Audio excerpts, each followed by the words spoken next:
El día de hoy, este grupo que está conformado por Miriam Paut, Yuleidy Rojano, Junior Yaya y mi persona Arley Becerra, les vamos a hablar acerca de la construcción del árbol filogenético, específicamente la comparación de secuencias múltiples, y también les vamos a hablar acerca del diseño de primers.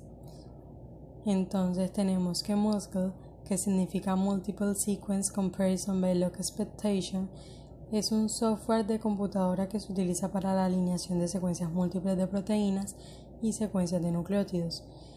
El algoritmo que utiliza este software se desarrolla mediante 3 etapas. La primera, que es el borrador progresivo, el cual produce un borrador de alineación múltiple enfatizando la velocidad sobre la precisión. La segunda, que es la progresiva mejorada, en la que se utiliza la distancia de Kimura para reestimar el árbol binario para crear la alineación del borrador, lo cual va a producir una alineación múltiple más precisa. Y la última, que es el refinamiento final, que como su nombre lo indica, va a refinar la alineación mejorada realizada en los pasos anteriores. Entonces, con este programa, lo que queremos hacer es alinear y analizar los datos de dos secuencias, una de las ATPasa y otra de la TRIM5-alfa, las cuales tenemos guardadas en un bloc de notas previamente cada una, esto con el fin de que el proceso se haga un poco más fácil. Entonces, lo primero que vamos a hacer es ingresar a la página principal del programa y vamos a cargar el bloc de notas en el cual tenemos la secuencia que queremos alinear. En este caso es el del TRIM5-alfa. De igual forma vamos a hacer esto con la secuencia de las ATPasa. Luego, al final de la página, vamos a encontrar una opción que dice Submit. Le vamos a dar clic allí y vamos a esperar a que el software alinee la secuencia. En un principio el programa nos va a indicar que la espera puede llegar a ser de 7 días, pero en realidad solo dura unos minutos e inclusive unos segundos. De igual forma, es muy importante el saber que en este tipo de procesos debemos tener mucha paciencia. Cuando el software ya ha realizado el trabajo, nos va a aparecer algo como lo que estamos observando en este momento en pantalla. Y estas serían todas las especies con las cuales se ha logrado alinear nuestra secuencia.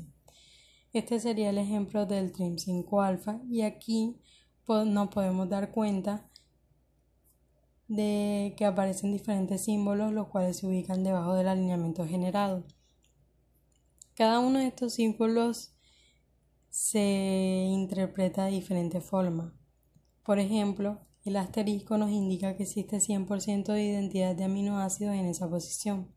Los 2 puntos nos indican que existen sustituciones conservativas, es decir, que existe algún tipo de propiedad similar entre los aminoácidos, pero no necesariamente son idénticos.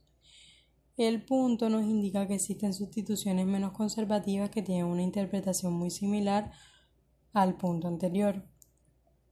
Y donde dice gaps, nos indica que aminoácidos distintos, los cuales no tienen identidad o similitud, y que son espacios generados por el algoritmo para que pueda haber mejor alineamiento entre las secuencias.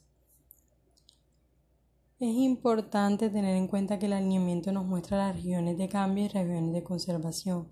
Por ejemplo, los elementos o regiones conservados están relacionados con algún tipo de función particular, sea estructural u otro tipo de función enzimática de la proteína TRIM5-alfa, y por esta razón mantienen esta conservación en su secuencia para poder mantener dicha función. Sin embargo, también vemos otras regiones que cambian entre las diferentes proteínas que se alinean y que nos muestran las diferencias que existen entre todas estas. Por lo tanto, este alineamiento nos permite estudiar a diferentes niveles un conjunto de secuencias, en este caso proteínas TRIM5-alfa, y analizar este tipo de información. Esto sería lo que nos aparecería en el caso de las secuencias de las ATPasa. Aquí vamos a observar una serie de posiciones nucleotídicas en las que aparecen asteriscos, lo que significa que esos nucleótidos ocupan la misma posición en todas las secuencias alineadas de las enzimas. Es decir, que existe una identidad de nucleótidos en esa posición. Y por otro lado, se van a observar una serie de gaps que son espacios que ingresan el algoritmo de tal forma que existe mejor alineamiento entre las secuencias. Para poder visualizar el árbol filogenético que se genera como resultado, se debe dar clic en la opción que dice Phylogenetic Tree. Cuando le damos clic a esta opción, vamos a lograr ver el árbol filogenético o cladograma que se forma con todas las alineaciones que se generaron. Este sería el del ejemplo del TRIM5 alfa y este sería el del ejemplo de las ATPasa. Realizaremos el análisis del alineamiento y de los árboles que nos genera el programa Mozo. En este caso podemos observar el alineamiento múltiple de las secuencias de ATPasas en el que se observa una serie de posiciones nucleotídicas alineadas. Como podemos observar, el cuadro nos está señalando una serie de posiciones nucleotídicas en las que aparece un asterisco en la parte inferior, lo que significa que esos nucleótidos ocupan la misma posición en todas las secuencias alineadas de las enzimas, lo que quiere decir que existe identidad de nucleótidos en esa posición.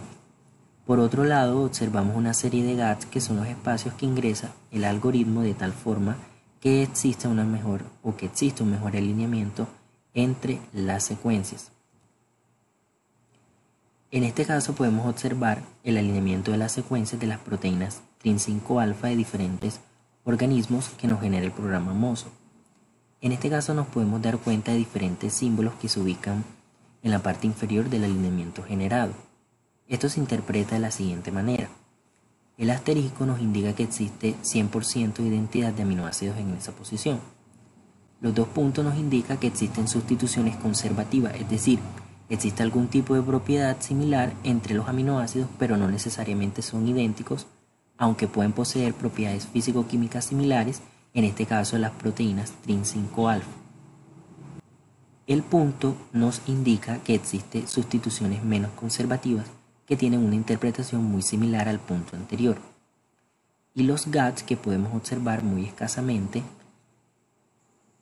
son los espacios generados por el algoritmo para que pueda haber un mejor alineamiento entre las secuencias.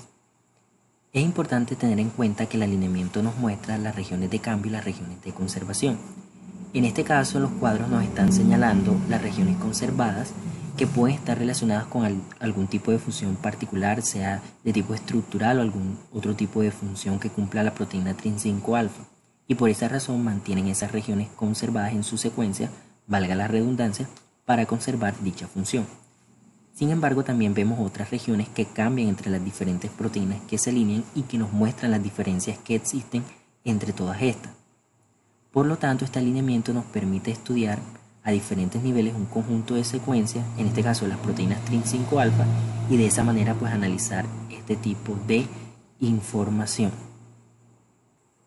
En este caso vemos los cladogramas que nos arroja el programa Mozo, los cuales estiman su construcción utilizando un método denominado Neighbor Joining, el cual representa de manera aproximada las relaciones que existen entre las secuencias.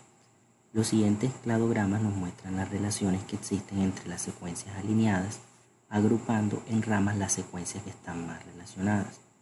Los cladogramas se construyen conectando las secuencias con menores distancias, es decir, aquellas que son más similares, donde la longitud de la rama es proporcional a las distancias entre las secuencias, es decir, mayor longitud equivale a secuencias más divergentes. En estos casos se obtienen cladogramas teniendo en cuenta las distancias que existen entre cada una de las secuencias alineadas, y la distancia que existe entre cada una de ellas es la suma de la longitud de cada una de las ramas. Teniendo en cuenta lo anterior, podemos observar que en el cladograma de las ATPasas vemos que existen ATPasas de diferentes especies que están relacionadas entre sí, ya que poseen la misma longitud de las ramas, en tanto presentan una mayor homología a comparación pues del outgroup o la especie más alejada o menos relacionada, como es el caso de la ATPasa de la Archaea Metanosalcina thermophila. Para esto es importante tener en cuenta que las ATPasas son una clase de enzimas que catalizan la descomposición de ATP en ADP y un ion de fosfato libre. Este proceso que efectúa una ATP asa sobre una molécula de ATP es denominado desfosforilación. Esta desfosforilación libera energía que la enzima aprovecha para impulsar otras reacciones químicas que de otro modo no se podrían producir. En tanto, todas las formas de vida conocidas usan ampliamente este proceso. Existen diferentes tipos de ATP-asas que pueden diferir en función ya sea de su síntesis o hidrólisis de ATP, pueden diferir en función de su estructura o pueden diferir en función del tipo de iones que transportan. Estas pueden considerarse características que permiten las bifurcaciones del cladograma generado. En el caso de la proteína TRIN5-alfa es importante tener en cuenta que esta proteína en el ser humano está codificada por el gen TRIN5. La isoforma alfa de esta proteína es un factor de restricción de retrovirus que media en el bloqueo precoz de una especie específica de la infección por este tipo de virus. Esta proteína se compone de 493 aminoácidos y se encuentra en las células de la mayoría de los primates. La función que cumple esta proteína está determinada cuando un retrovirus entra en el citoplasma de una célula huésped. Este sufre una ruptura de la cápside y revierte la transcripción. La TRIN5-alfa está presente en el citoplasma y reconoce los motivos dentro de las proteínas de la cápside que interfieren en el proceso de ruptura e impide por tanto la transcripción inversa y exitosa y el transporte del genoma viral al núcleo. La especificidad de la restricción, es decir, si la TRIN5-alfa puede dirigir un retrovirus dado, está completamente determinado por la secuencia de aminoácidos del dominio C-terminal de la proteína. El aminoácido que se presenta dentro de este dominio parece desempeñar un papel crítico en la determinación de la especificidad de la restricción del retrovirus. Esta quizás es probablemente lo que indicaría que las regiones conservadas que se observan entre las secuencias alineadas estén relacionadas, dada la función que cumple esta proteína al actuar como un factor de restricción viral que protege a la mayoría de los primates de la infección por virus de la inmunodeficiencia humana. Bueno, en cuanto al diseño de los primers, cabe resaltar cuáles son los pasos que se llevan a cabo en una reacción en cadena de la polimerasa. Los pasos son tres. Un primer paso de desnaturalización, en donde la temperatura que se utiliza es de 95 grados centígrados generalmente, y esto con el fin de desnaturalizar el DNA. Luego de esto sigue una fase de anillaje, en donde empiezan a actuar nuestros primers o cebadores que vamos a diseñar, y estos lo que hacen es que hibridan con la secuencia complementaria en cada una de las cadenas simples de DNA pues que se han separado en la primera fase.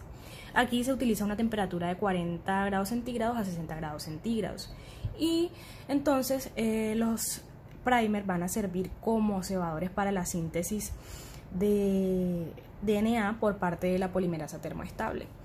Entonces esta síntesis se inicia con una temperatura que es óptima para dicha enzima, y pues este sería el ciclo de extensión. Se utiliza generalmente una temperatura de 72 grados centígrados, luego se permite la síntesis durante 30 segundos a 2 minutos, y este paso pues completa este último ciclo, y luego se inicia otro ciclo con el retorno de la temperatura de 95 grados centígrados para la subsiguiente desnaturalización del DNA. Teniendo esto claro, es necesario resaltar que cada vez que se optimice una PCR hay que tener en cuenta distintos aspectos que hacen que dicha reacción sea exitosa. Por ejemplo, el diseño de primers. Entonces, a continuación nosotros vamos a mostrar el paso a paso que seguimos para diseñar nuestros primers. Inicialmente escogimos nuestro organismo de interés, la Pseudomonas aeruginosa. Nosotros vamos a diseñar unos primers para amplificar la secuencia del gen del ARN ribosomal 16S de Pseudomonas aeruginosa. Para esto escogimos la cepa Pseudomonas aeruginosa ATCC 27853. Una vez que escogimos nuestro organismo, vamos a buscar nuestro gen de interés en la base de datos de NCBA, nucleótido GenBank. Allí esta base de datos nos arrojó lo que aparece en pantalla. Luego entonces le dimos clic en donde dice FASTA, lo que nos está señalando la flecha de color rosado. Buscamos nuestra secuencia y esta secuencia la copiamos a un bloc de notas y guardamos nuestro formato FASTA.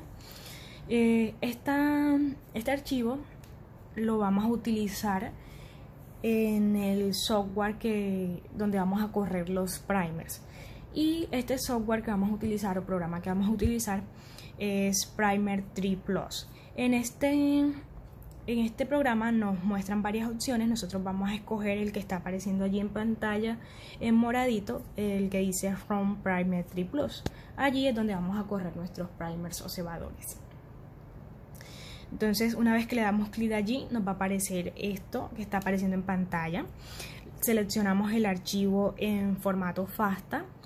Allí estamos viendo que el círculo nos indica pues que ya está subido el archivo en formato FASTA. Luego de subir el archivo le vamos a dar clic en el botón verde que dice Pip Primers, que nos está señalando la tecla verde, y luego casi que instantáneamente este programa nos va a mostrar los resultados.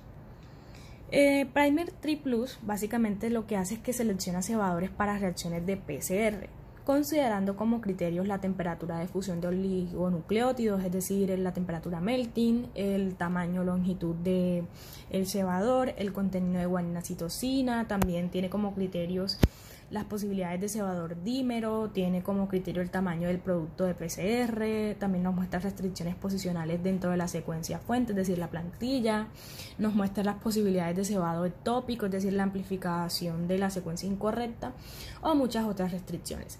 Cabe resaltar que estos criterios son especificables por nosotros los usuarios como restricciones, y algunos son especificables como términos en una función objetivo que va a caracterizar un par de cebadores óptimos. Entonces, una vez que nosotros subimos nuestro archivo FASTA, nos va a arrojar ese resultado que está apareciendo allí en pantalla, y este Primer 3 Plus nos muestra un primer par de primers como los ideales, como aquellos que son más óptimos, pero nos muestra otras opciones pues para que tú tengas donde escoger. Cabe resaltar que nosotros nos quedamos con el primer par de primers y ya vamos a explicar por qué, porque se ajustó a unos criterios que consideramos óptimos, y vamos a ver que el programa sí nos arroja esos criterios que les estaba señalando, y veamos, analicemos detalladamente estos resultados. Esa es una vista más amplificada de lo que nos arroja Primer 3 Plus. Como les decía, nos arroja una pareja de primers que es el forward y el reverse, que se considera que tienen mayor probabilidad o son mejores candidatos, analizando pues temperaturas melting que sean similares entre ambos cebadores, que tengan un contenido de guanina citosina de entre un 40 y un 50%, se dice, una baja probabilidad de homo y heterodímeros, autodímeros, etc. Entonces analicemos cada resultado. Allí en pantalla les copié el primer derecho y el primer izquierdo. Para el primer izquierdo es el reverse primer y el primer derecho es el forward primer. Entonces miremos el producto esperado que nos mostró el programa. En este caso fueron 532 pares de bases. En cuanto al tamaño o longitud de los cebadores, cada uno nos mostraba 20 pares de base y una temperatura de fusión del primer o temperatura melting de 60 grados centígrados para cada uno. Teniendo en cuenta esto, además de esto nos mostró un porcentaje de guanina citosina de entre el 55 al 66%. Teniendo en cuenta que cada primer individual debe contar con una longitud de 18 a 24 pares de bases, nosotros consideramos que la longitud de nuestros primers es óptima, es ideal. También considerando que se tiene como criterio que cada primer debe mantener un contenido de guanina citosina entre el 40 y 60%. Nuestro porcentaje de guanina citosina también es ideal, también el producto esperado es ideal, y también la temperatura de fusión del primer o la temperatura melting, considerando que cada uno de los primers deben tener temperaturas de fusión similares, cercanas, dentro de los 5 grados centígrados, y pues en este caso fueron iguales, fueron exactas, de 60 grados centígrados, por lo tanto es óptimo.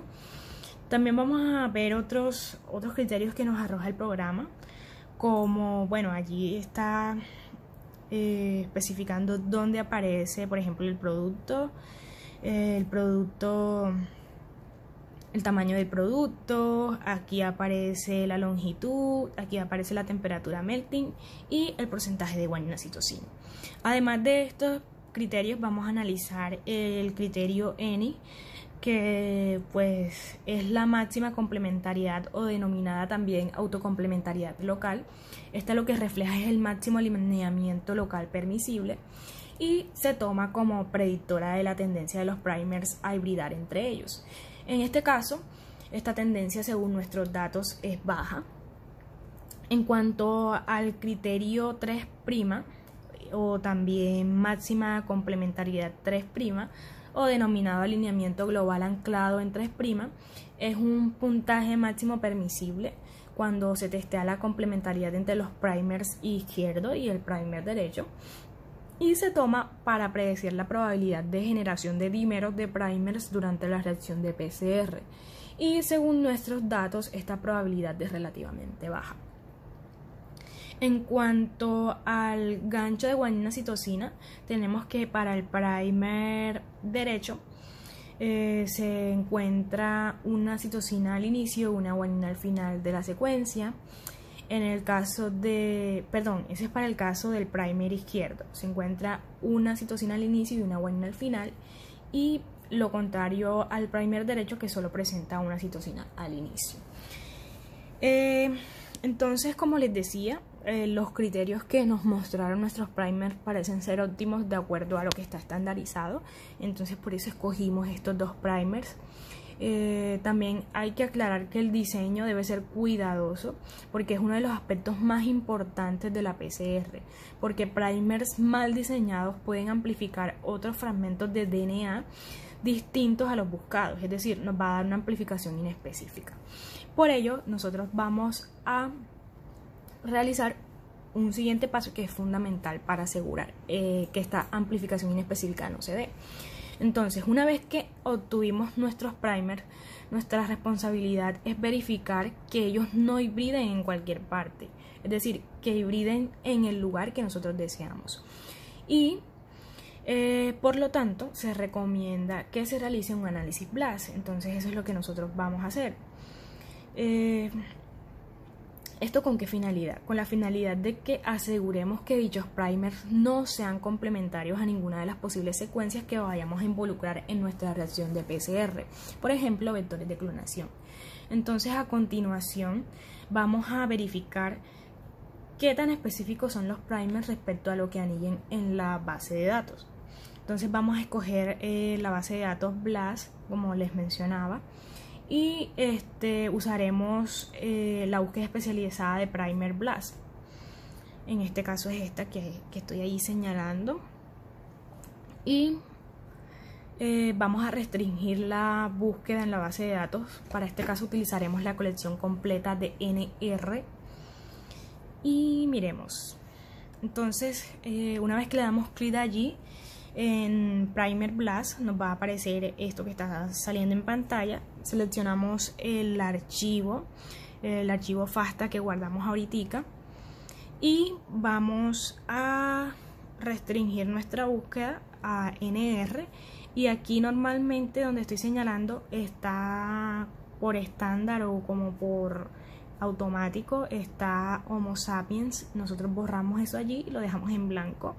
Le damos mostrar resultados en pantalla y obtener primers. Cabe resaltar que esta versión de BLAST muestra gráficamente los primers, entonces nosotros decidimos verlo. Luego entonces nos aparece que ya está corriendo los primers, y esto puede tardar unos minutos dependiendo la velocidad de tu internet, dependiendo tu equipo, y también dependiendo la especificidad que tú quieras de la plantilla que te va a arrojar. Entonces, en nuestro caso nos arrojó varias plantillas de PCR y decidimos correr con todas, no escogimos una porque lo intentamos escogiendo la específica para nuestra cepa ATCC, pero nos arrojaba un error incorrecto porque sobrepasaba los segundos que demora pues Blast corriendo. Entonces esto fue el resultado que está apareciendo en pantalla. Nos muestra, como les mencionaba, la vista gráfica de los primers y nos mostró alrededor de 9 pares de primer y los resultados mostrados solo fueron de Pseudomonas aeruginosa, por lo que no creemos que es ideal utilizar estos primers. Bueno, eso fue todo. Ahora, en cuanto a las especificaciones para realizar la PCR utilizando los primers que diseñamos, bueno, consideramos que estas especificaciones, la única especificación, que vamos a tener en cuenta para realizar esta PCR utilizando estos primers es la temperatura, dado que si ya seleccionamos dichos primers, estamos aseverando que estos cumplen con los criterios ya establecidos para ser usados en nuestra PCR. Entonces, para la fase de desnaturalización, sabemos que la temperatura a usar es la estandarizada. Esta no varía. 95 grados centígrados, puede ser un poquito más, puede ser un poquito menos, pero es la estándar. En cuanto a la fase de anillaje, entonces aquí sí ajustaremos la temperatura, puesto que durante este paso los primers o cebadores van a hibridar con las hebras molde de cadena sencilla y esta temperatura depende exclusivamente de la temperatura melting o temperatura de fusión de los primers. Entonces aquí sí vamos a ajustarla a lo que nosotros obtuvimos, y la temperatura melting entonces sería de 60 grados centígrados, entonces esta sería la ajustada para esta fase. Para la fase de extensión usaremos una temperatura estándar de 72 grados centígrados, puesto que se supone que vamos a emplear una TAP polimerasa. Bueno, esto sería todo, fue un placer, espero que les haya gustado y gracias por su atención, les agradecemos todo el equipo por su atención.